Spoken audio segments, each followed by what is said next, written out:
Where will technology take you? How will you communicate? Manage your money. Get your music. You'll have games. But how will you play them? What will you have in your briefcase? Or in your car. Or on your body?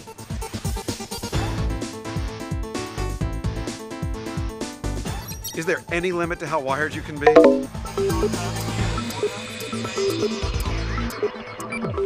Every day, technology changes. You have questions? So do we. That's why we're here.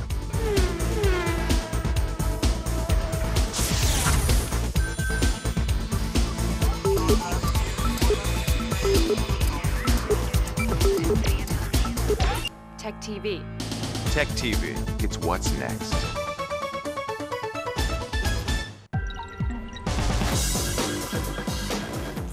Hi, if you're watching this video, you must be at least a little curious about what's inside a PC. Or maybe you finally decided it's time to build your own. Well, good for you. It's fun, and if we can do it, anyone can. Thanks for purchasing TechTV's How to Build Your Own PC, part of our series with Q Publishing, the leader in computer education. I'm Leo Laporte. And I'm Patrick Norton. Now, we're the host of TechTV's The Screensavers. Now, every night we help people just like you to solve their computer problems. As we like to put it, Patrick, we're saving the world one computer at a time. But right now, we're going to show you how to build one of these things. Now, over the next hour or so, we're going to show you step by step how to find the right parts to build a PC and then how to put them together.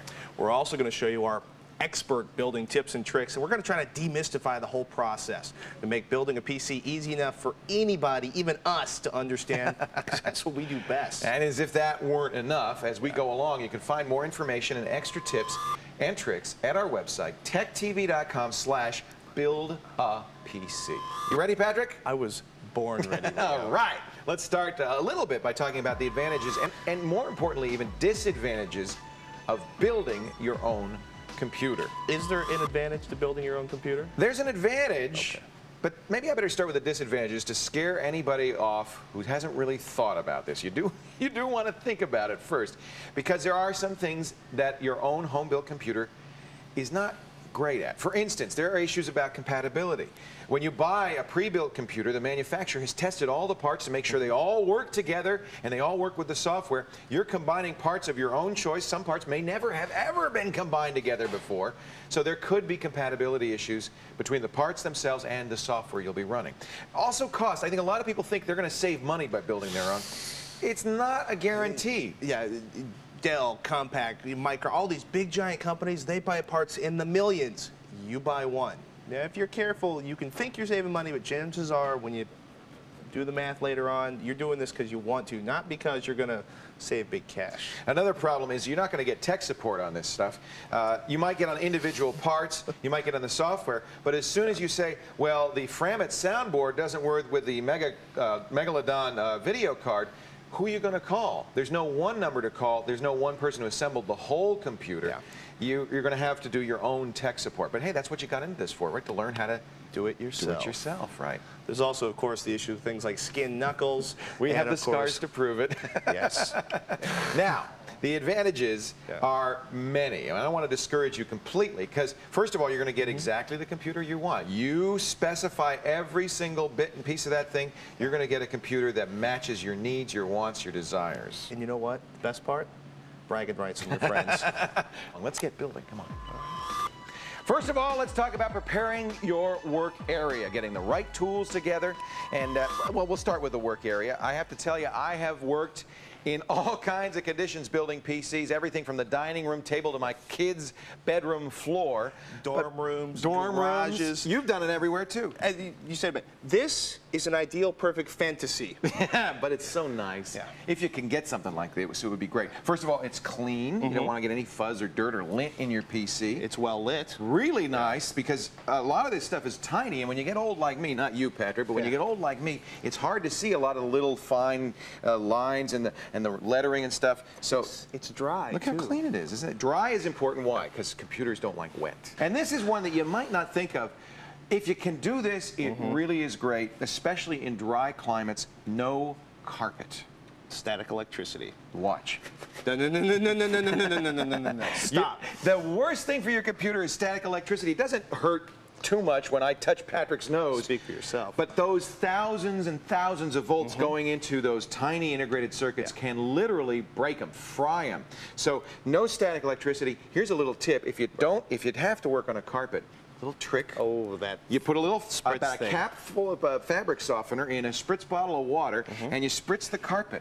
And the fabric softener actually kills the static electricity. Sledgehammers aside, you don't need that many tools to build a PC. It's really pretty simple. Yeah. We've actually got kind of more than you need here. It's all sort of, yeah, more than you need. It's all neatly arrayed. Container for small parts. We, of course, This is great. We can build computers all the time, so we've been saving small parts our entire adult lives. What else do we need? Second thing's most important, you're going to need a Phillips screwdriver, ladies and gentlemen. One of the plus screwdrivers. Yeah. Patrick is an old-fashioned kind of guy, likes to use the manuals. I personally, I'm lazy. I like to use an automatic screwdriver. I think it does, a power tool is always good, isn't it? And it does, what's nice is it does the work for you.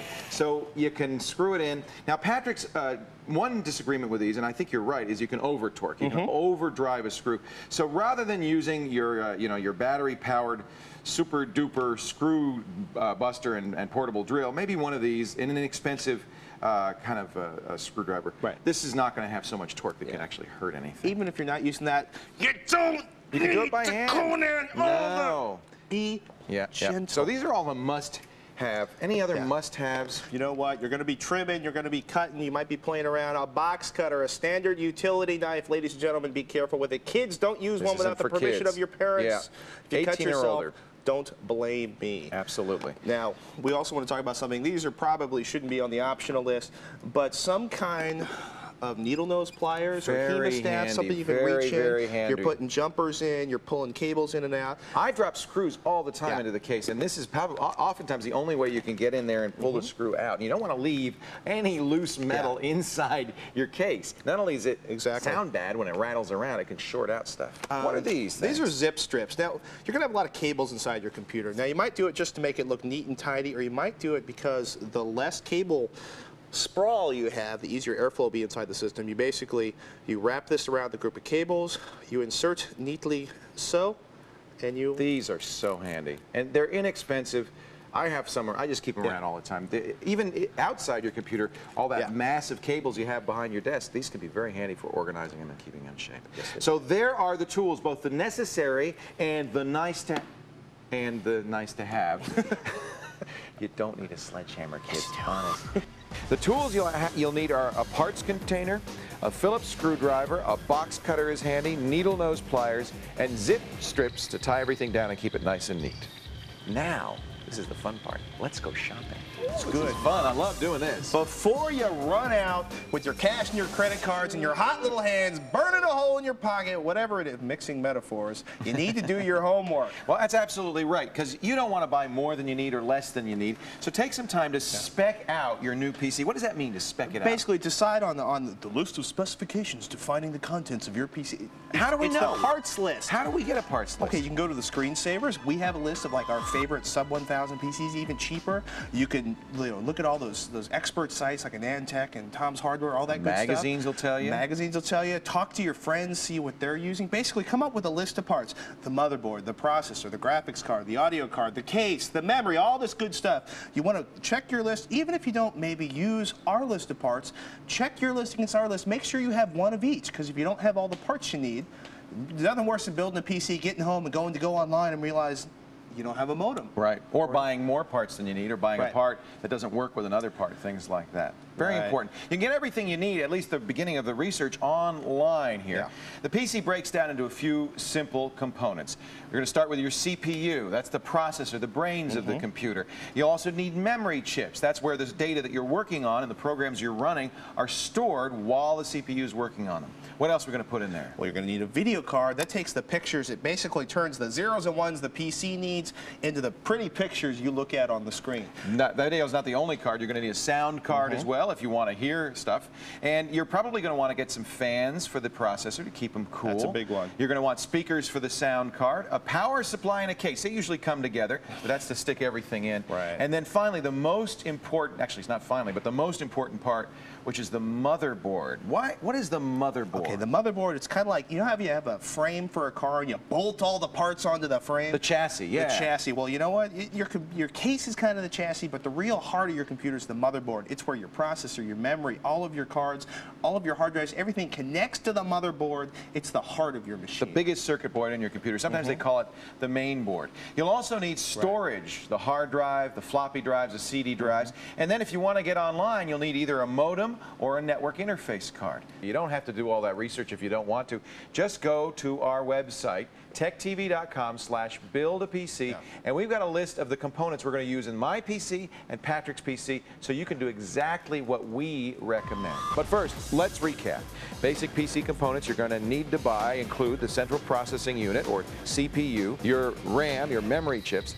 You're going to have a video card so you can see things, a sound card so you can hear things. You'll need speakers to go with the sound cards, fans to keep everything cool. You got to have a power supply and a case to hold all of this stuff.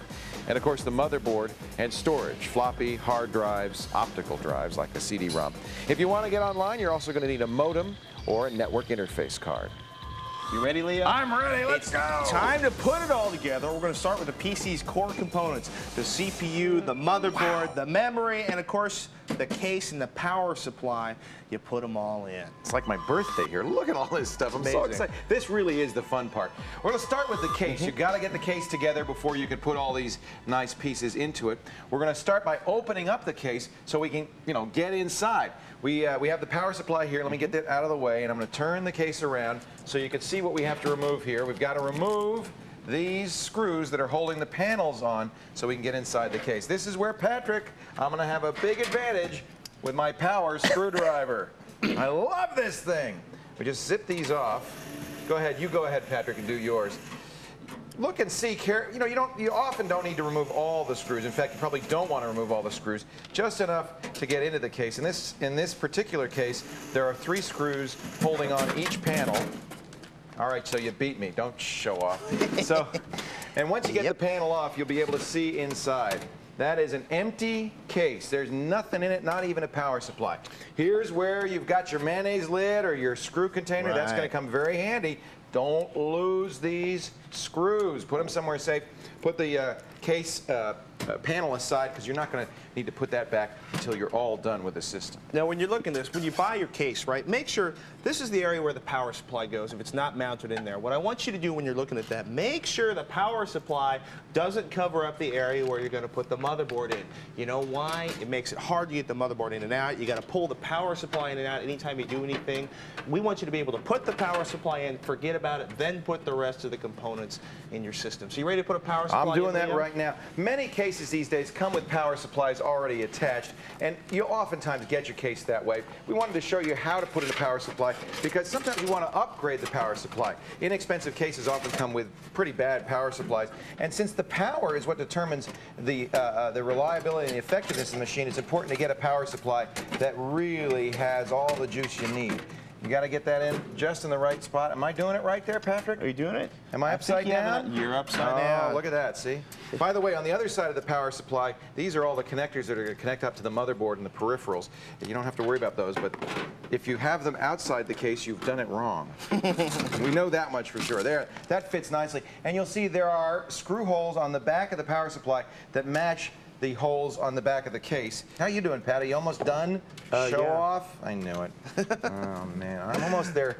Once you got the power supply, inside the power supply, once you've got it, you make sure the fan's clear, you got that plug on the back. Let me actually flip this around. So when it's in, it should look nice and neat and orderly. All these holes should match up as you put them in.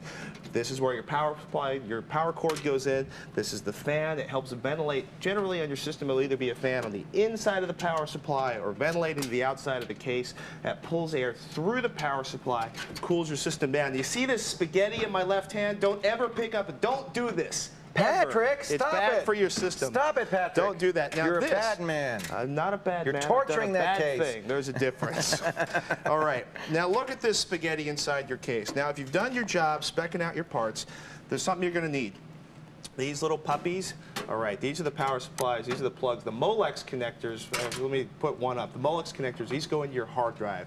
You need, and your CD-ROM drives, all those stuff. You're going to need one of these things for each of the devices inside your computer. All right, I got my power supply in. What do I do next? It's time to put in the motherboard. Now, actually, we should say something. You got a decision. There's a crossroads you come to here. We're at a crux. A crux. All we have to right. make a decision. We hate making decisions. You might too. You got two options. You can either put the motherboard into the case and then put all the other stuff onto the motherboard, or if you're a little nervous about working inside of here, especially if you're working with an Athlon processor, they're a little sensitive. I've broken one or two putting them together. 3. You might want to no more than 4. Now this is your motherboard. What you may want to do is actually put the processor and the heatsink and the fan on the motherboard, and then put the whole thing assembled inside the case. There's another thing you're going to want to do before you get the motherboard in there, and that's kind of prepare the case by putting the motherboard risers onto the case. Let me just show you. This case, like most cases, has many different screw holes in a lot of different places that you could put it. Let me make sure you can see that. So it's that's because every motherboard has different positioning of the screws on here, so they give you a lot of compatibility, a variety for compatibility. Very, very important that you put the risers in exactly where there are going to be holes for them on the motherboard. What you really don't want to do is put in a riser somewhere where it's not going to actually go through a hole in the motherboard, but touch the back of the motherboard. It can actually short circuit the motherboard there, and you'll literally ruin your motherboard. So where are my risers? I need some risers. You got some there? There should be a little plastic package. Normally, a lot of times, they actually tape it down on the inside of your case. There it is. First thing you do when you get your case home, you take it out of its big box, you look inside, there should be a little plastic bag full of parts. The risers in my case are brass. Right. They have a threaded screw on one end, and then they have a little pentagonal hole at the top. That's what the screw is going to come into from the other side on the motherboard. You'll also see I have some paper washers in there. You're going to use the paper washers to insulate the motherboard against the risers. So the first thing to do is to kind of look at where the motherboard is going to go in the machine, and you're going to orient it so that the connectors are on the back plane of the machine. They've got to line up with these connector holes on the back plane of the machine. See, for the peripherals, can you see that right down there? So we're going to make sure that those line up with this, and that'll give me some idea of where to put the risers in, because I have holes in my motherboard where I want to screw in the motherboard to the risers. So match the holes on the motherboard to where you're going to put the risers on the case. Does that make sense? That makes sense. You know what, though? There's different ways of doing it. My case came with these little, sometimes they're plastic. In this case, they're actually little metal bits. And these do the same thing as Leo's brass risers. They stand up the motherboard off the bottom of the case, and they give you something to actually screw the motherboard down in there. Again, I have the same kind of screws with little paper washers. And again, you know what? You laid it down there gently. You look at there, and you figure out where all these holes are, and you put one of these risers for each of those. The places you especially want to be most careful about is around here, the front of the cards, the PCI slots where you're mounting that down in there, because that's where you're going to be pushing these cards down in place. So make sure you use all of those. Well, I've put in now 1, 2, 3, I'm going to put 6 risers in total, and I'm just going to see if I've matched up every riser with a hole on the motherboard. This is often difficult, and this is the tricky part here, is matching up the faceplate with the connectors you've got on the back of your motherboard. Sometimes they give you multiple faceplates. In this case, I've only got one faceplate. You may have to punch holes out. You see we have, it's not punched out here. That's because we don't need that. That's for extra USB ports. So if they're not punched out, you just take a screwdriver. May I borrow a flathead here real quickly? And you'll just pry off that little extra bit of metal so that you can get the connectors through there. We've already pried off all of the ones I need. This is going to be where my connectors for my sound card are going to go. This is a serial port. This is a printer port. We've got the mouse and the keyboard, the USB ports, and the extra serial ports here. So I'm just going to try to match those up. Now these two things right here, these donuts, are actually where we're going to put screws in to tighten it down. Donuts. Donut, we like, you know, we're going to have donuts after we finish these. Sometimes, though, the little holes don't match up with the risers. Remember, we put the risers in to keep the motherboard off the bottom of the case. I don't want you, the last thing I want you to do, right, is to reach in here and start grabbing. This stuff all looks like handles. We got these little cans that are called capacitors. Handles. They're not. You can rip them off. You can break them. What I want you to do is to work from the edge of the motherboard and to use the edge of the motherboard to slide it in place. Now, this is only going to work if you don't actually tighten down every screw on the motherboard as you go. Start them, turn them in a couple times. Get every screw that you want to put in there started first, and then and only then tighten them all down. Because if you tighten all 4 of these and you have to shift the motherboard over here, it's not going to work. Before I screw in my motherboard, let me do this outside so everybody can see what I'm doing. You can do yours inside. I'm going to take my motherboard back out of the case. Oh yeah, I was almost done. But I'm going to let Patrick win this race because I really want you to see it when I drop in this AMD chip and put the heatsink on it and put in the RAM. This socket right here is very common for any socketed chip. It's called a ZIF, or Zero Insertion Force Socket. When I raise the lever, it's ready for inserting my processor. 2 of the corners are cut. That's important. Those 2 cut corners have to match the same cut corners on the processor itself. So this is the orientation that I'm going to put the processor in. You do not have to push the processor in. It's a zero insertion force. That means no force. You see that? It just popped right in. And then once it's in, and make sure it really is in solidly all the way around, close the lever, and that grips the processor so it can't fall out. All right, now that we got the processor in, it's time to put our cooler on.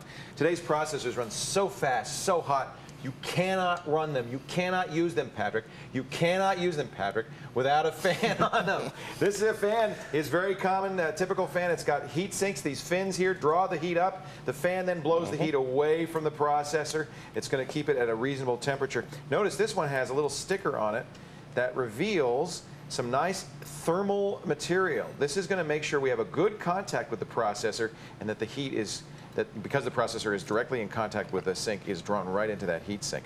Now notice there's a lip on this fan. That lip has to go right on the lip on the socket. So I'm going to now angle it in. It's going right in on there. And by the way, they've got little rubber pads on the AMD. What are those pads for? They're to keep me from pushing this down right onto the glass. You can even buy little copper spacers that actually work even more than the little rubber pads to help keep you from doing that. See that? Now, this is the critical juncture. We've got some pressure on the chip here. What we really want to do is get this second tab on without cracking the silicon of the chip. Look at that. It's on there. This isn't going anywhere. It's really down and tight. And I don't think I heard any chink sounds. So we now have a heatsink, and you want to look. You want to make sure it's making contact with the processor, because you got to draw the heat off that processor. If this thing doesn't cool the processor, it's going to burn up. Now the fan connects to the motherboard. So different fans work different ways. Sometimes the fan will connect to a power tail off the power supply itself. In this case, the fan connects to the motherboard on a connector that is really near the processor. Right there. The one that says CPU fan. That's pretty easy. Of course, your motherboard manual would tell you where, but we're real men. We don't look at the manual, right? And I'm just going to connect it there. That's going to make sure the fan turns. Now, please, folks, the first time you power up, look very carefully at that fan. Make sure it is turning. If it's not, immediately shut off the machine. Find out why it's not, whether the connection's bad or not. You will fry an Athlon if it does not have a heat sink and it does not have a fan on it in seconds. 1,000 to 1,000 gone. Who speaks from experience. Yeah. Now over here we have the DIMM slots, and this motherboard's nice. It has 3. There are different configurations. You can have as few as 1, as many as 4 or 5. 3's plenty, especially nowadays where you can get 512 megabytes on a single one of these memory sticks. This is the RAM, the memory we were talking about. This is where all the programs and the data are going to go while the computer's working on it. And the DIMM slots are numbered 1, 2, and 3. I'm going to fill the low number slot first. That's this slot closest to the processor. Again, check your motherboard manual to find out which slot you should fill first. It may not be closest to the CPU, although it usually is. These little white tabs, open them up. These are the clips that's going to hold it in place. I'll close the 2 that I'm not going to use so that you can see where I'm going. I'm going to put it right in this one. And you'll notice that every memory stick has little notches cut in it. That's so you can't put it in wrong. See that notch right there? That's going to go and match up with the notch on the slot. There's no way to put it in wrong. In fact, I have to orient it this way. Slide it down gently into the guides. here and right here. See how much easier this is to do when it's not in the case? It's still kind of tricky. There we go. Whoops. There we go. And then you're going to gently, without trying not to torque the chip, I'm going to push this down, and these clips are going to come up, holding in place. But you got to push a little bit of force. Try not to torque it. There we go. That one's in there, and that one's in there. And you'll know when it's in well. First of all, these white clips will be exactly as the other ones are that are already closed, and it'll feel firm and nice in there. That is good. Now, this is one stick. That's all we're going to put in this one, but you have room for expansion. It's good to know how to do this because down the road you may want to expand your processor. Now, there's other stuff that's going to go on this motherboard, our video card, our sound card, and my modem. But I'm not going to put that in yet. Now I'm ready to put the motherboard into the case. How you doing over there, Patrick? I'm doing pretty good, actually. Now, Leo had this pretty fancy little tube of thermal grease. I got something even crazier. Ours, the one for this chip, came it came in a little syringe without a needle. You're going to be tempted to put too much thermal grease on. You only need a little dab. You want a thin film of grease on there. You don't want a whole layer of, you're not icing a cake here. Basically, it facilitates the contact between the heatsink on the chip and this heatsink. Some people actually, they take million grade sandpaper and they make this absolutely perfectly flat. We're normal people. We're just going to use a little bit of thermal grease to make that connection good. My motherboard's in. I don't know how you're doing, but I'm feeling pretty good. In fact, this is the time when you really do want that manual because now's the time when you connect these fiddly bits. I hate doing this part. This is the part where you're almost guaranteed to skin a knuckle or tear some hair out.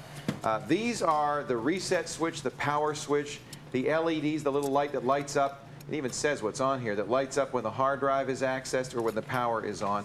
These have to be attached to connectors in your motherboard. I got another one down here. And they have to be attached to the right connector in your motherboard.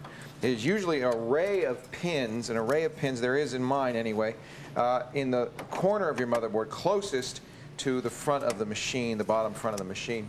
They're right down here. It's kind of hard to see. And they may even have silk screened the functions of these pins onto the motherboard. So if you've got a magnifying glass or reading glasses, you might be able to actually read it. It's a whole lot easier to find that information in the manual. Here's another one I'm going to connect. This is the PC speaker, you know, the one that goes beep. Not the one that plays music, but just the one that goes beep, beep, beep. You really do want to connect that. I know you think you don't need it. Here's where it does come in handy. When the computer first starts up, we'll talk about this a little bit later, it makes beep sounds to tell you how it's doing. And if it can't start up, it'll beep a certain number of times, and you can use that to diagnose what's wrong with the computer. So make sure you do connect your speaker in here. Boy, I wish I had my reading glasses. I can see it is silk screened on the motherboard, but it's kind of hard to see. Another thing that's kind of tricky is knowing which way to put it in, and sometimes the only way to figure that out is trial and error. There's a plus and there's a minus, and you just got to get the right way. They'll all be oriented the same way. Do you have any trick to that, Patrick? You know something? I just turned my case around just so I could align my case with the little diagram that's inside the manual. That. Aren't you exactly. Smart? I'm just putting it in as kind of an experimental way, and what we'll do is we'll turn it on. It won't inhibit the machine from starting by any means. It just either the light will light up or not. If it doesn't, easy enough. Again, one of the reasons you're not going to put the case back together and close it all up until you're sure you got everything done. All right, well, Leo's wrestling with his case over there. Let's talk about what we're doing here. These are called muffin fans or biscuit fans or any of another affectionate things, these little round things. Biscuit fans. Biscuit fans. I'm just a biscuit under 250. I'm getting hungry. Let's take a look at this case for a second. Like Leo said, we're going to pull air in through here. We're going to suck in air through the bottom of the front of the machine, and we're going to blow it back out up here at the top of the machine out of the back. Now, you want to make sure that your fans align the right way to do that. This one's pretty nifty. They have a little plastic cage here for the front. And watch this. Now we have the fan and the cage, and this is all going to create a little sandwich right on the front of our machine. So we'll take a look at this one. This is pretty slick. I got to admit, I'm admiring this. So you can put the label side out because that's the direction of the air, or label side in because that's the direction of the air. So in this case, I'm going to be drawing air in. So we're going to lay that down in here, label side in, and we're just going to snap that in place. It all line up. Now we have a little fan sandwich there, and the fan sandwich is going to go right up here in this case. Now you might actually have to bolt this thing down on the inside of your system. You might be using more screws for this. Again, be gentle. Remember how you took it off, put it back on. This is nice because the wire trims right up through a slot in the muffin fan case there. So this connector is going to end up connecting to a power tail that comes off the power supply in the case. That's how it's going to drive it. Sometimes the fans will also connect directly to the motherboard. It's nice when you get fans that do, because then as I said earlier, their rotational speed can be monitored and you know the fan's working. The worst thing that can happen in a case is the fans die, the cooling dies, and the case overheats and you don't even know what's happened. Now on the back side of this system, again, we told you we're going to put the label in. That's the direction of the air, Leo says. I trust him implicitly, and this one's going to be mounted over here where it's going to draw some more of this air over here and out the back of the fans. This would be a good time to take a breather. You've installed the most critical and probably the most expensive components of your new PC. So go get some lemonade, pat yourself on the back. You're doing great. Here's a recap of what we've done so far. First, we've opened up our case. We've installed the power supply. We installed the motherboard, the big circuit board, and the CPU that went in the motherboard. We also attached a fan to the CPU to keep it cool. We installed our memory chips, our DIMMs. And finally, we connected all the switches and installed all the other fans we need inside the case. I think it's time. Are you ready? I'm ready to start working on the drives. All right, I'm ready to do drives too. Okay, let's talk about 3.5 inch and 5 1/4 inch drive bays. Look inside of this system. The big wide critters that are usually at the top, those are 5 1/4 inch bays. The ones down here are 3.5 inch bays.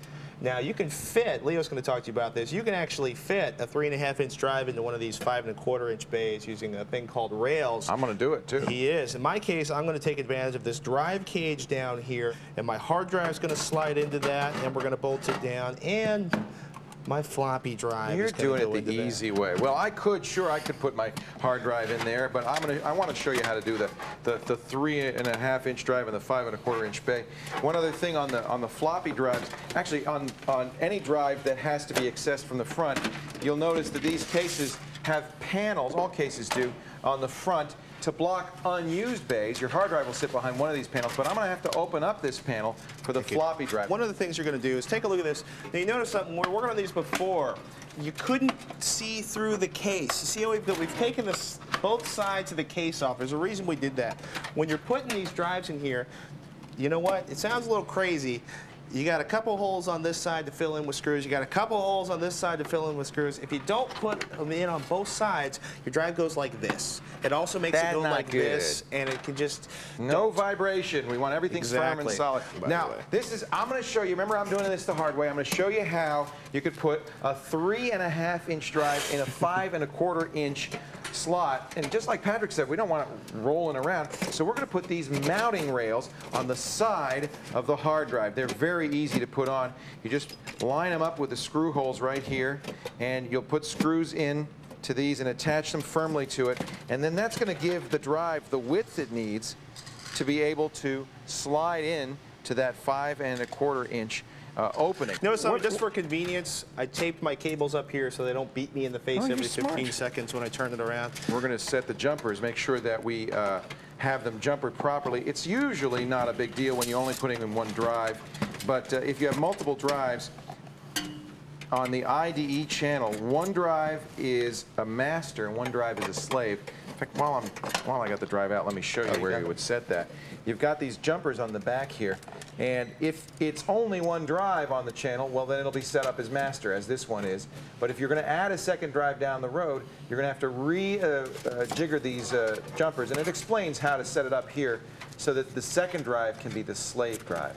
The computer will boot from the master drive, so that's the drive where your operating system is going to be. The secondary drive can hold data or anything else, but the operating system is going to be on the master drive. Same thing if you're putting in a CD. If there's only one CD and there's nothing else on that IDE channel, it can be the master. But if you have, let's say, a CD and a zip, or a CD and a CD recorder, one will have to be master and one will have to be slave. It's probably not a good idea to mix slower devices like CDs with faster devices like hard drives on the same IDE channel. You get two channels in each computer, separate the CDs and the, we'll show you that when we cable it, and the hard drive, so they don't slow each other down.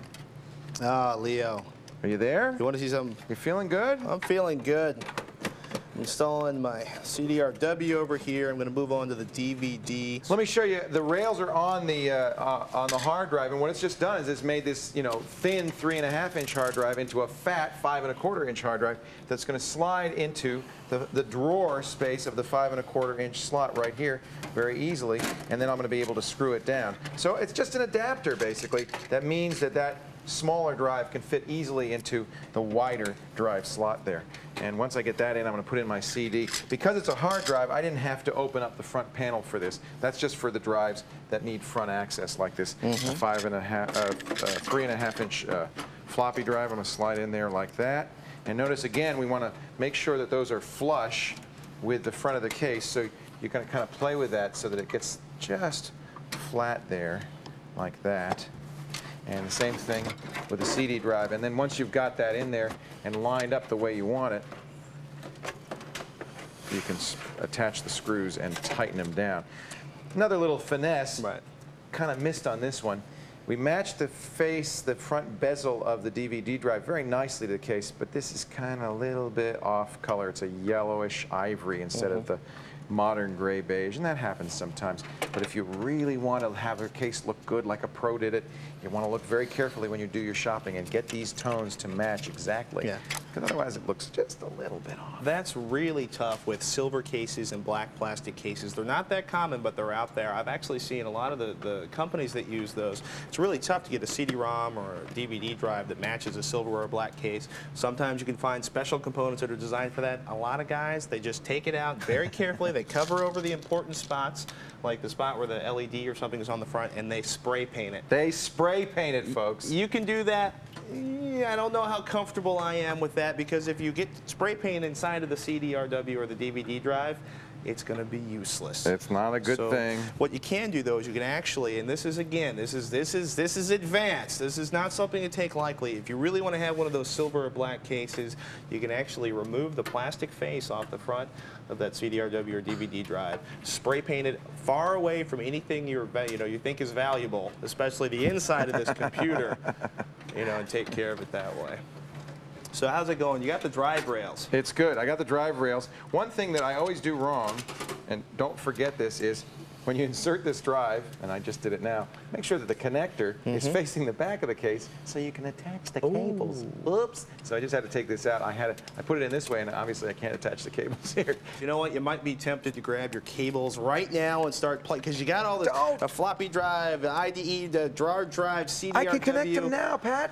I'm all ready to connect them. Don't do it, because you still got a bunch of stuff to put inside the system. Cables take up a lot of space. You're going to need that space to work inside this box and put the rest of the stuff in place. I want to finish up, then we're going to show you how to install the expansion cards, and then we're going to put the data and the power cables in, and we're almost ready to turn this thing on. Let's recap real quickly.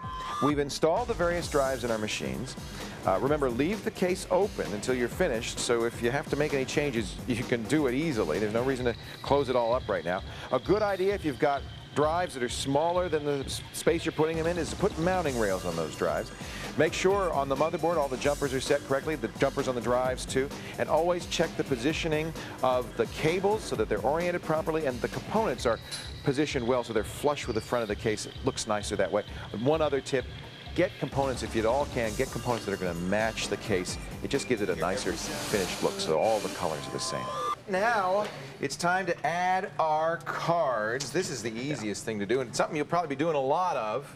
The good thing about these cards, you figure out how to put one in, you figured out how to put all of them They're in. all pretty much the same. They may go on different slots, though. Currently, in today's PCs, you find 3 different kinds of slots.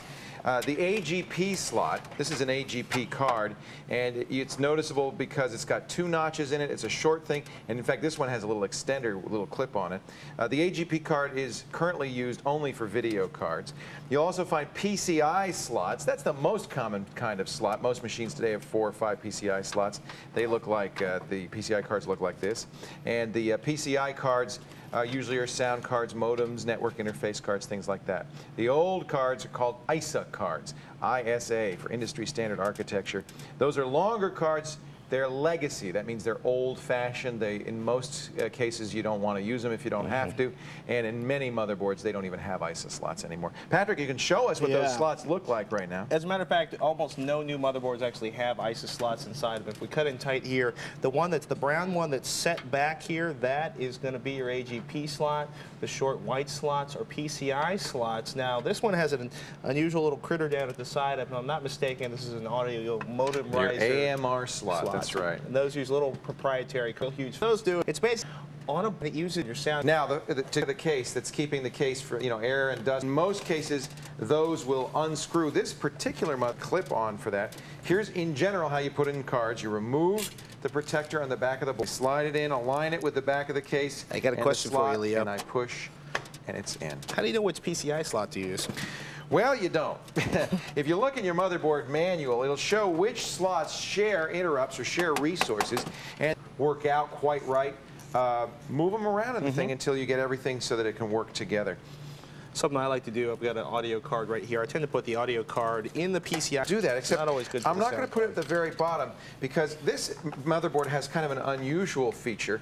The USB and FireWire connectors attached to a header on the motherboard, and then the connectors themselves are going to go in the opening where a card would normally go. And I'm going to do that in the bottom because I like to have my connectors at the bottom of the case. So I'm going to do what you suggested, which is move the sound card to the second to the last slot and then use this last slot for this. This riser will connect right to some jumpers that are right on the motherboard. It'll be, if you have this kind of thing, it'll be in your manual. This actually comes with the motherboard. It's in addition to the existing USB connectors I have in the back here. I have an additional USB slot, and I have FireWire. You gotta love that. That's pretty nice. Oh no, that's not FireWire. That's just another USB connector. Ah, well. Oh, I got my hopes up for nothing. Don't let it bother you, kid. You're gonna put your modem in there? Yeah, you know, normally you use either a modem or an Ethernet card. We went a little nutty and we put one of each in here. Like Leo says, you're going to line up the card with the slot. You're going to press it in. I like to give them an extra tap at the back to make sure it's firmly seated. You don't want to leave any of those threads or the pins exposed on there.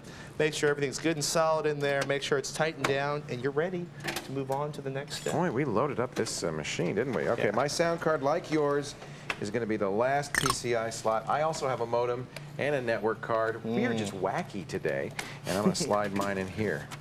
And there we go. All right, I've got one opening that I am not using, so I'm going to push this back in to fill it up so that it doesn't occupy, that I don't leave any holes in there. But we're done. We're going to screw these things down and make sure they're solidly in there. And we've installed our additional cards. We got everything installed to the case. Now, except for the cable. Time to attach the cables. Oh, That's boy. right. Lots and lots of cables. You know what?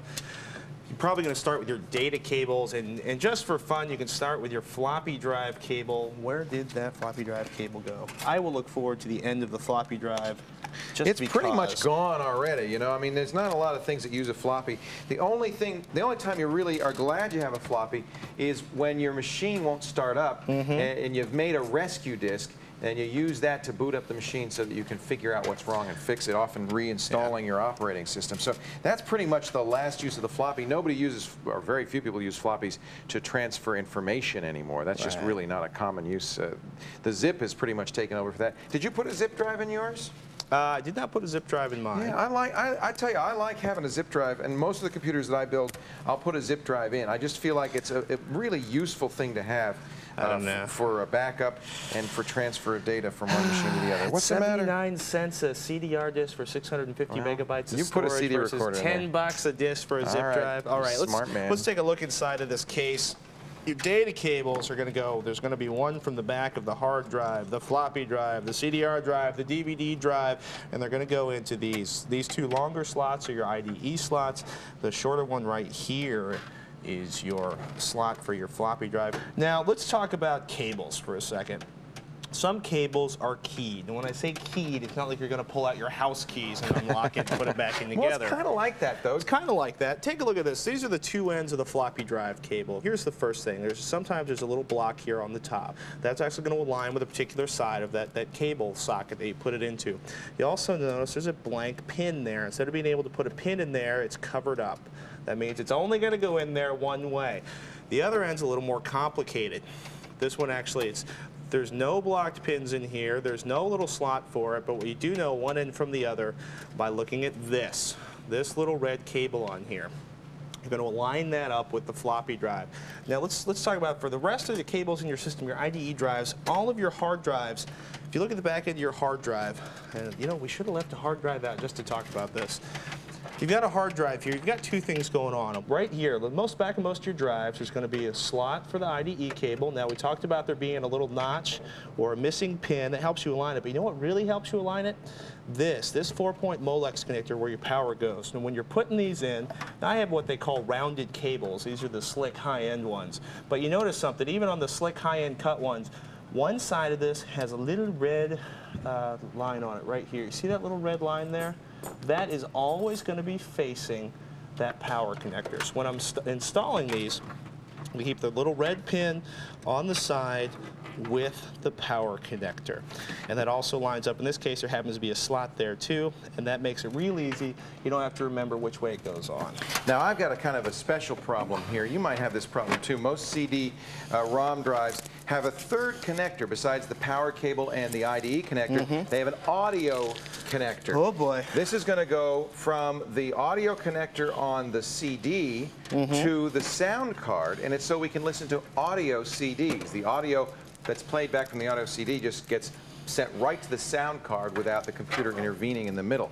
So that is going to go on the far edge. I usually put that in first on the CD because it's so far away from me. I want to put it in before I put in the other cables. You're not going to really be able to see me do this because it's so deeply buried within that computer there. And I'm going to slide this right in there and connect it. Then, now that I've got it connected there, and you can see this, I'm going to connect it to the sound card. There's a logical place to put it. The sound card is labeled so that you can, it'll say CD audio in, and there it is right there. I'm going to stick it right in there.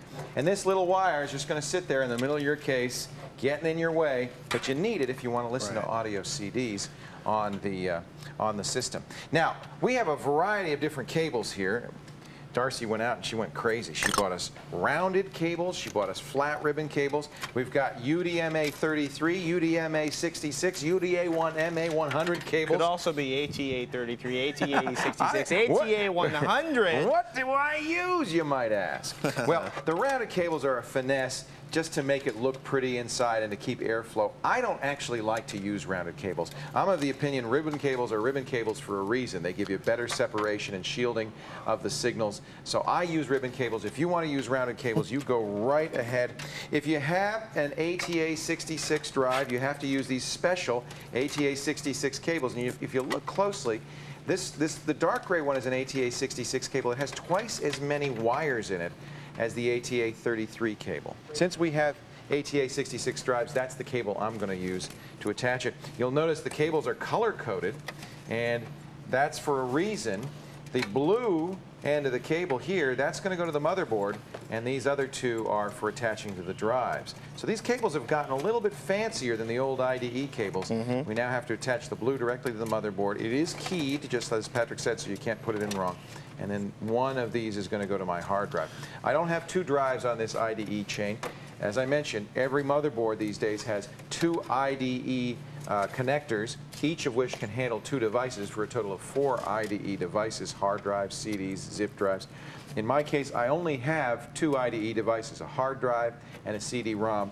And in order to make my machine more efficient, I'm going to put the hard drive on this cable, and I'm going to put the CD-ROM, which is a ATA 33 device, on this cable, and they won't share IDE chains. That gives me better performance. I'm putting it right in, and that's going to go to my hard drive. And then, isn't it nice when you do this before you've put in a lot of stuff? It makes it very easy to add these cables. Where's the challenge in not having all the stuff in there? This is the old style ATA 33 or UDMA 33 cable, and it doesn't matter which end you put in which side. So I usually put the one that has the longest length. This one will go on the motherboard, and then these two closer together ones will go to the drives themselves. This is going to go to my CD-ROM, which is the slower ATA 33 specification. Put that right in there. If you don't have keyed cables, as Patrick mentioned, the red line on the cable is the #1 wire that should go to the #1 pin of the connector. Now, this is one of those areas where you get fancy when you're rounding the cables from one end of the system to the other. Remember, no sharp bends, no sharp breaks. Don't tie them into knots. Just be gentle. You can fold them over flat to change directions, but try to do it once. The floppy cables look very different than the IDE cables. The connectors are smaller, as Patrick observed, and there really is only, you know, they can't fit into the other cables. One thing to note with floppy cables, and Patrick got burned on this on that Build Your Own PC challenge, normally on the floppy cable, the red wire goes closest to the power supply, and that's true on all drives. The red wire, the #1 wire, is closest to the power supply, but not always. Patrick found a floppy drive that was the other way around, and that's what kept you from winning that race, isn't it? It made me a little bitter. They tricked you today. They tricked you. Patrick, for once, I'm finally beating you. I'm actually ready to put my power cables on. Oh, so while Patrick fiddles with his drives, moving it around so that he can get his stuff hooked up, we're going to show you how to hook up this stuff. These are all the power cables that come out of the power supply. And most of them, there's really 3 different kinds. Most of them look like this. These are the ones that are going to hook up to the hard drive and the CDs. There should be one that looks like that. That's the power supply cable that goes to the motherboard. And then there'll be 1 or 2 that look like this. These are for the floppy drives. Sometimes other devices use these kinds of power connectors, but typically hard drive, CD-ROM, floppy drive, and this is for the power supply. And then, by the way, my fans also use them. In fact, just in case, I bought a couple of extra these connectors, these extra splitter connectors that Patrick was talking about, so that I can make sure that all my fans are connected. So I'm going to put my motherboard, I'm going to wire it up. Now remember, this shouldn't be plugged in while you're doing this. I hope it hasn't been plugged in all along. This especially is a time as we start to connect the power up to these devices. You want to make sure that nothing is connected, that you have discharged any static electricity. You've been doing that all along, I'm sure. And we're going to put this power supply cable in. Only one way to do it. Only one way it'll fit. It's actually, you can't probably see it, but the connectors are shaped in such a way that they can only fit in one way. And this is a little clip that's going to snap right in there. And I'm going to put it right in here. All right, I'm going to connect up here to my hard drive. You know, Patrick, you could tell me, maybe it's superstitious of me, but I don't like to have, when I have a situation like this with 1 cable and it's got 3 devices that I could connect up to it, I don't like to put all my devices on 1 wire. Well, you know it's like putting all of your eggs in one basket. Absolutely right. Distribute it around. It may not make a difference, but you know what? Be a little superstitious. Why take a chance? Spread it around. I'll tell you where you especially don't want to do that is with fans, because if, for instance, one of them dies, you don't want all of the fans to go out all at once. That would be bad. I like to keep some cooling going. So I'm going to put that one in my hard drive. It's rounded also on the corners here, so again, there's only one way to put this in. Most of the stuff, there's only one way to connect these things. There's only a few things like the floppy drive that will give you some leeway for error. And now you see, I really have a mess of spaghetti in here, and I'm going to really try to tidy this up, get this stuff out of the way so that there's a free flow of air through here and out of the case, and that this doesn't get in the way. What you really want to make sure is that there are no wires anywhere near fan blades, because what's going to happen? Well, the fan blade will eventually strip off the insulation, cause a short circuit. You could even have a fire in there, so be very careful about that. Make sure all these wires are well away from the fan blades, well away from anywhere they can get into trouble. Take a look inside this case. Now, this is actually not too bad. We're still cleaning up the layout of the cables, but deep inside the Pentium 4 system we're building is an ATX connector. And just next to the ATX connector and half hidden by this cable here is an additional power connector. So it would probably behoove you to install, in this case, this particular machine, we normally don't do this, to install the power connectors first. But you know what? I'm just not smart enough to do that. So I'm going to pop that in place, and I've got my ATX connector, and just slide it right down in there until you get a nice firm connection.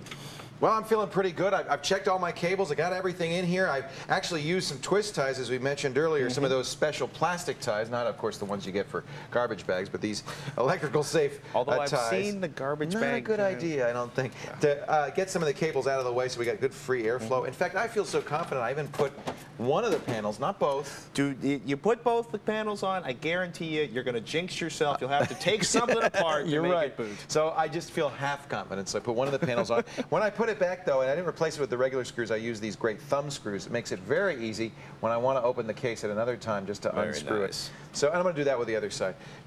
You ready for the moment of truth? Let's do it. All right, now that we got all the parts together, it's almost time to plug these babies in and start them up. Follow along with us, techtv.com/build-a-PC. Coming up next, we're going to show you how to plug in, boot up, configure your BIOS, and troubleshoot if things don't go exactly as planned. But first, let's recap. We've now installed the various cards we need inside the PC. We've connected them all up. We've installed a modem, and we attached the cables to that, and we've attached all the power cables inside. One cable we haven't attached yet, because it's the last thing you do, is the cable on the outside, the power supply to the plug. We'll do that, and then we're going to start it up. All right, now it's time to fire this puppy up and see if it actually works. This is the moment of truth. I'm so excited. We've got it all set up here. We've got our mouse and our keyboard, our power supply, our network interface. Shall we start it? That's the keyboard. That's going to go right into the keyboard connection there. Usually these are actually color-coded. Green for the mouse, purple for the keyboard. Well, that's pictures on them. One of the disadvantages of making your own PC is sometimes you don't have that. That, you know, this is something that if you bought a PC, you'd have a roadmap. But look, you know better because you built it. You know how it all goes. Should we plug in an Ethernet or modem just for I'll tell you why we're going to need Ethernet on this one. You need a net connection to install our operating system. We're going to install Windows XP today, and so when we install it, it's going to go out on the internet and say, "Here I am." I'm really nervous. Hold on, ladies and gentlemen, just take a deep breath, relax. If it doesn't start up immediately, it's not the end of the world.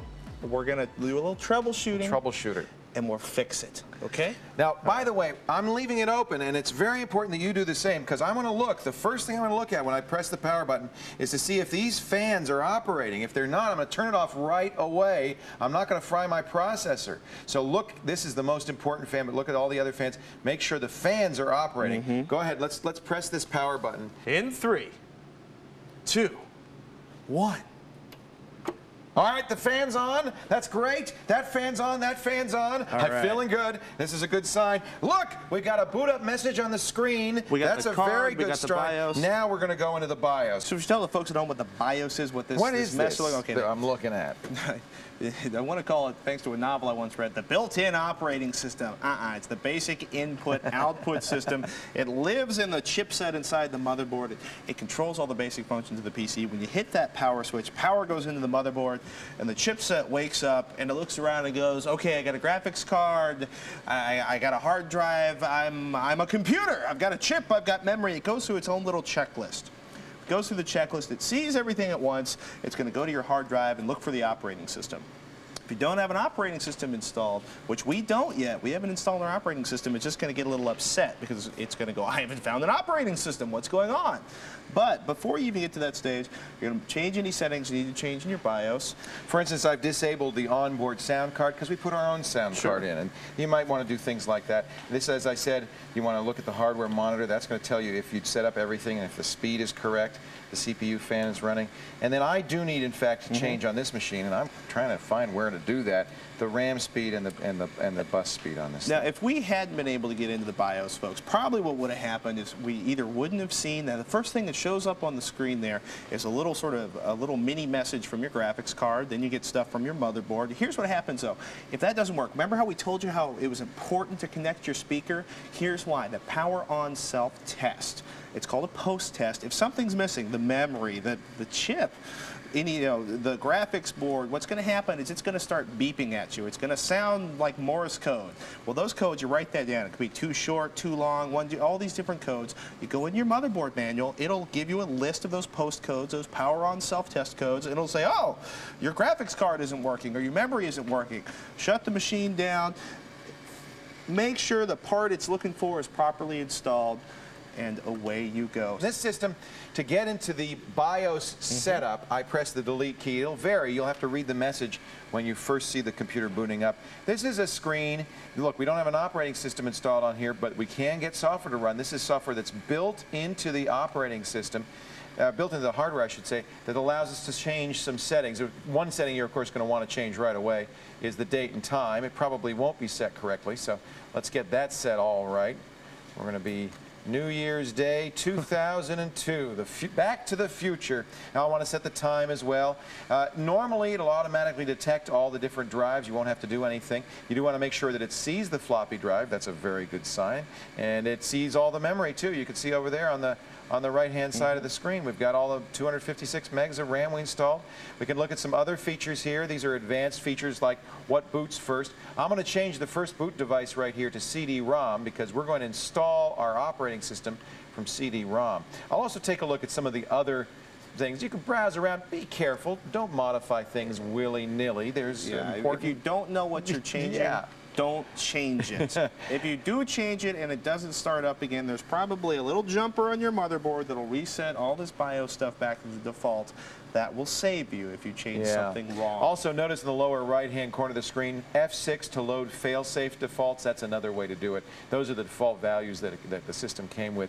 If you press that button, if you're having trouble, F7 is worth trying. Those are the optimized defaults. In here, we can see things, our system health. Many BIOSes have this kind of information. You see our operating system, our CPU temperature is 105 degrees. That's very good, 105, 106. It's a lot warmer than it was before. It is. It's warmed up a little bit, but anything less than 130 or 140 is fine. Okay. We also see that our system temperature is good and that our fans are rotating at a high speed, just what we'd like. We've only got one fan monitor, that's the CPU fan. The other fans, the system fan and the power fan, did not plug into the motherboard, unfortunately. We also see that our clock speed is 100 megahertz. That's modifiable, as is the CPU multiplier. In this case, we did have to change it to 12 to get our full 1.2 gigahertz on our chip. You may have to change those settings, but as Patrick says, don't modify anything if you don't know what you're doing. Once you've got it the way you want it, go to Save and Exit and press Return, and you're going to save your settings. We've got it all set up. Well, now what do we do? It's time to install the operating system, Leo. This is the part of your computer you stare at every day. The operating system, it could be Windows 98, Windows 2000, it could be Linux, it could be all sorts of stuff. We're going to install that fancy new operating system, Windows XP. Now this will install off the CD. It'll actually boot up the system from the CD. So we set the settings in our BIOS to boot from CD. We're going to put the operating system CD in there, and I'm going to exit my BIOS, saving the changes. And if all goes well, if I can see the CD and everything, which I think I feel good about, I think I might be able to, Windows XP's install screen will come up, and we'll actually start installing the operating system. Hey, there it is. Setup is inspecting your computer's hardware configuration, and away you go, ladies and gentlemen. Now, it's a brand new hard drive in here, a nice big hard drive, but because it's brand new, it's never been partitioned. That is, it's never been prepared for an operating system. So we got to tell it what it's going to be. This doesn't scare Windows XP. It sees the hard drive and it says it's unpartitioned. I need to create a partition by pressing C, and I can tell it how big it should be. Do you want to use the whole hard drive as one partition? You can. In this case, I'm going to create a partition of about 6 gigs for just for the operating system? Just for the operating system, and then I'm going to create another partition of about let's say 10 gigs for my programs. Wow. I'm kind of fancy. What and about then your I'm going to create all your files and your MP3s. I'm going to create a data disk of 5 gigs for just regular documents, and I'm going to use the rest of the unpartitioned space, in this case 37 gigabytes for media files. That's what really eats up a hard drive. Now I've said I want to install the operating system on the first partition. I'm going to use, because it's XP, I'm going to use the NTFS file system, and I'm going to format. Let's do the quick format, see if it'll let me. Probably won't, because it's never been formatted before. Oh, it might. It's going to format the drive. That's the second stage in preparing a drive for use. Partitioning divides the drive up into virtual drives. Formatting, it's like writing lines on a pad. It's preparing the drive for writing data on it. And now we're formatting the disks so that we can install the operating system. And we're ready to copy the files over. This is going to take a while to do. So while it's doing that, let me just recap the final steps of actually building a personal computer. We've attached our peripherals. We've configured the BIOS. We've installed an operating system. And before you do that, of course, you partition and format the hard drives. We've actually kind of skipped ahead here. And we have Windows XP. It's installed all of its files. It's now just asking us for some simple configuration information. This should be very simple. You built this. You know all this stuff. Just follow the wizard, complete the form, and you're ready. Your computer is done. You're ready to install the software. Good work. Wow, I can't believe it. We're just going to let this finish up. Yeah. You have built your own PC. Congratulations! Now turn off this tape and go enjoy it, okay? Okay, hold on. Before you do that, if you got right. stuck anywhere along the way, or if you just need a little more information, go right to our website, techtv.com/build-a-PC. We got a ton of additional help, some articles, and all kinds of good stuff there just for you. Well, that's not all that's there. Yeah. We also recommend other offerings from the great TechTV Q series. Our video, for instance, TechTV Solves Your Computer Problems, as well as some great books, including TechTV's Upgrading Your PC. You just built it, now you're going to upgrade it, featuring my buddy here, Patrick Norton. Even better, Poor Leo's 2002 Computer Almanac, where the man himself gets folksy on your computer. Everything you ever wanted to know about your computer and then some. We do thank you so much for buying and watching this video. I hope you've learned something. I hope you've enjoyed it. I'm Leo Laporte. I'm Patrick Norton. And we're done. Woohoo! See you on TV. Bye-bye. Let's go mess with your computer now. I think we got to fix it.